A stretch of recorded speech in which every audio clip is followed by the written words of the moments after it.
There's so many just marvelous gems in this particular reading. Starting with the Bhagavad Gita, everything that is glorious, powerful, or prosperous in our lives is an expression of the divine within. I thought those are three wonderful words to just sort of put on the wall. Glorious, powerful, prosperous. And all of that comes from the divine. Another piece of it is where he says, when Jesus is talking to his disciples, God has already descended to them in the form of Jesus, and therefore, Swami writes, he no longer has to be wooed in that way. It's an interesting phrase, isn't it? You know, asking God to pay attention to us, to help us even a little bit. But the presence of the Masters in our lives, which is where we are standing right now, means that he's already here. And it isn't as if we have to ask God to descend to take care of us. We're already in that company. And it's only a question now of how we relate to it. It's not a question of persuading him to relate to us, but it's a question of how we relate to him. You see, that's a huge difference. A great deal of the time, we stand around or sit around, however it is, sort of feeling bereft, as if we have to somehow shout loud enough, sing loud enough, cry desperately enough to have the divine pay attention to the fact that we're here.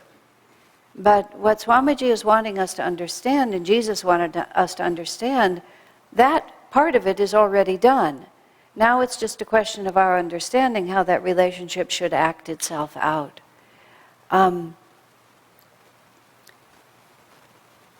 The comment also expressed here that we need to relate from within ourselves, you know, that we have to draw our strength from within. Elsewhere, when Swami is expanding on this commentary, he emphasizes the fact that we all know, just from scientific study, that the material world is just a pattern of energy. That when we look past where we seem to be living, just the physicists are finding, we're going back into a vibration, and that vibration is energy. When we look inside ourselves, not through the medium of surgeon's knife and cutting open and looking at the physical organs, but when we introspect or reflect and withdraw a little bit from our external reality deeper into a sense of ourself, what we find there, you see, is no fixed thing. Our consciousness changes from day to day. And interestingly, our physical form changes from day to day. The expression on our faces, the health of our body, the dynamism of our ability to act, it shifts constantly according to more subtle factors that are emanating from inside of us. In other words, we are not a fixed reality. We ourselves are nothing but a pattern of energy. And all that we set out to do in this world is really not about picking up a chair and moving it to here, picking up a piece of paper and moving it to here. It's about the energy that we put out and the quality of that energy. Because you see, that's the source point of everything. I mean, just think in our own lives. How was your day? Oh, I had a good day. Well, why did we have a good day? Because we put out good energy, is what that almost always means, doesn't it? I was very creative today. I was very concentrated today. I was disciplined today. I was extremely humorous and cheerful today. And all of that refers to the quality of our energy, which is actually the quality of our consciousness. So the question becomes, what is that energy? Where does it come from? Who am I when I am that vibration of energy? And this is where the Masters are trying to get us to understand, through the Bhagavad Gita, through Jesus' commentary, that I am the vine, Jesus said. I, the infinite consciousness, is the vine, and you are just one little branch coming out from that. And when Master talks about it as attunement, what he's trying to get us to understand is, even as we attempt to be ourselves, we'll be much more dynamically ourselves if we recognize that we are just a little opening through which that infinite comes forth. And the more we identify, not with that tiny little opening and all of the little prickly things that get around that opening, but with the force of energy that's coming out from behind it, and more deeply the source of where that energy comes from, even just from a beginning point. See how much more enormous our potential becomes. The song that they were singing today, which I have to admit is not by any means one of my favorites, because the question is never answered.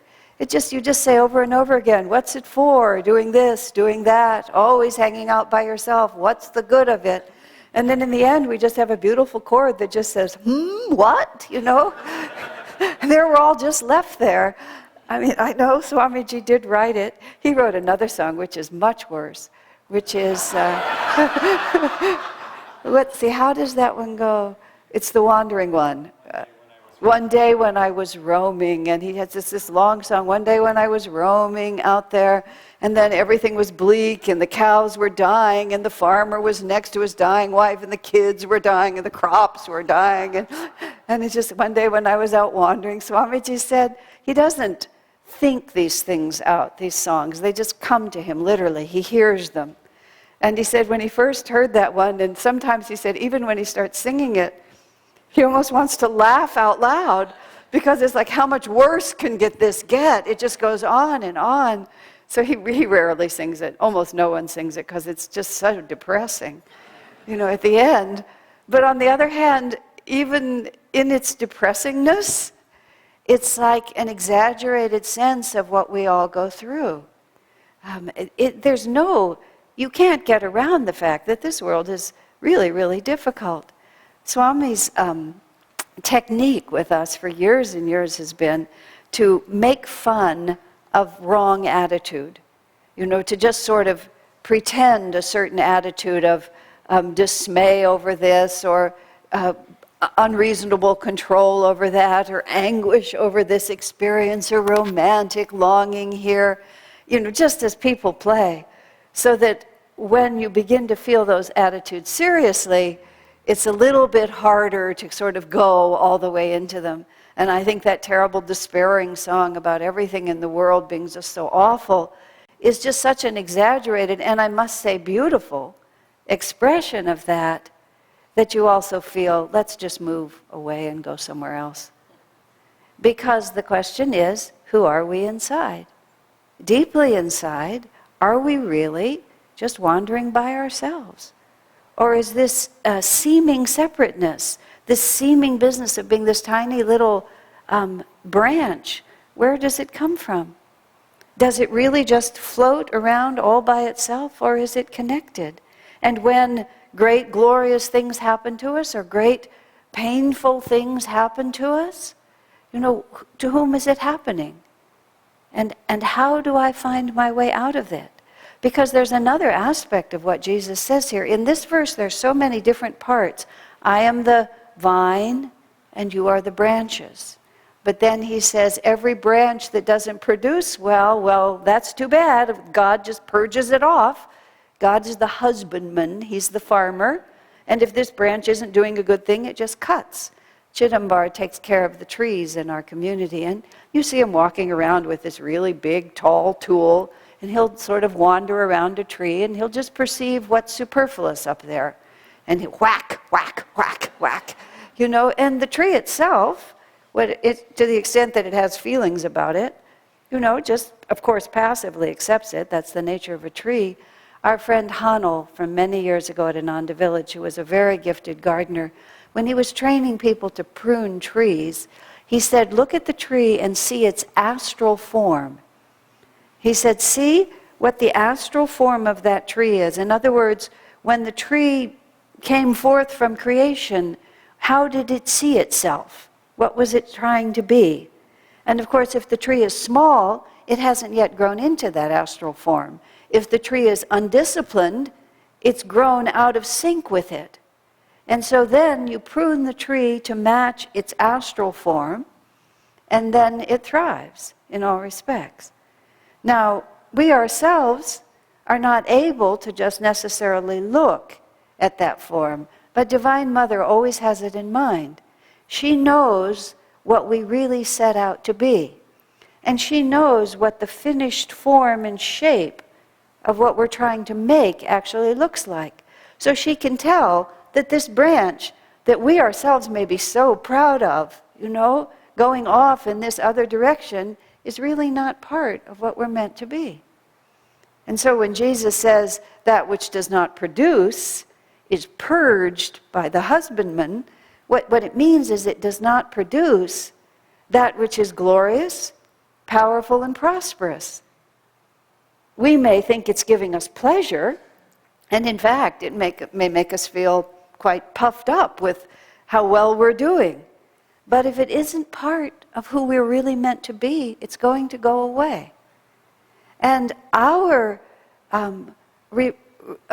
opportunity in this context is to listen and to relate properly to the divine, and realize that just because this little tiny force is coming forth, I'm not alone, really, in all of this.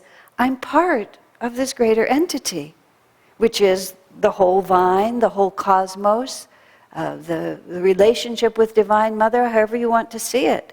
It would be very much as if when you have the big trunk of the tree and all those branches going out, that each one of those individual branches believes that it is itself the whole tree.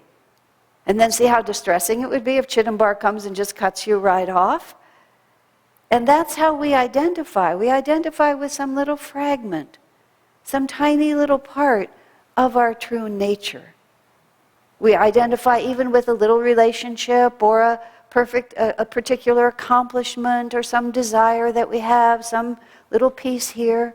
And we, in many ways, unfortunately, love ourselves, and even worse, imagine that other people love us because of this little branch and this little piece and this over here.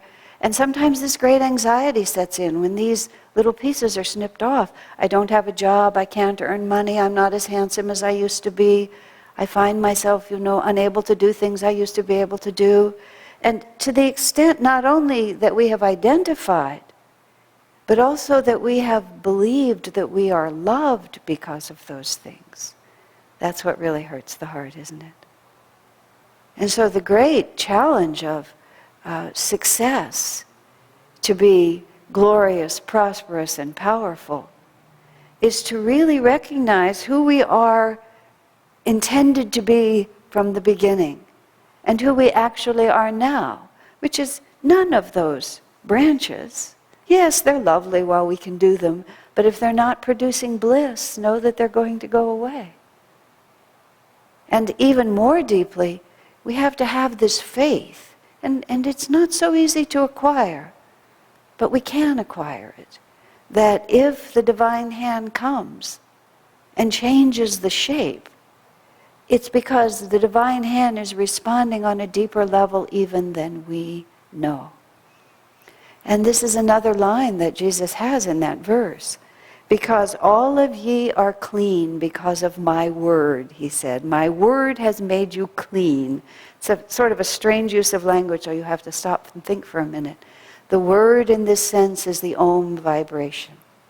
And clean means purity of heart, which is all of that. When you make something pure, what you take away from it is that which was never it. Do you see?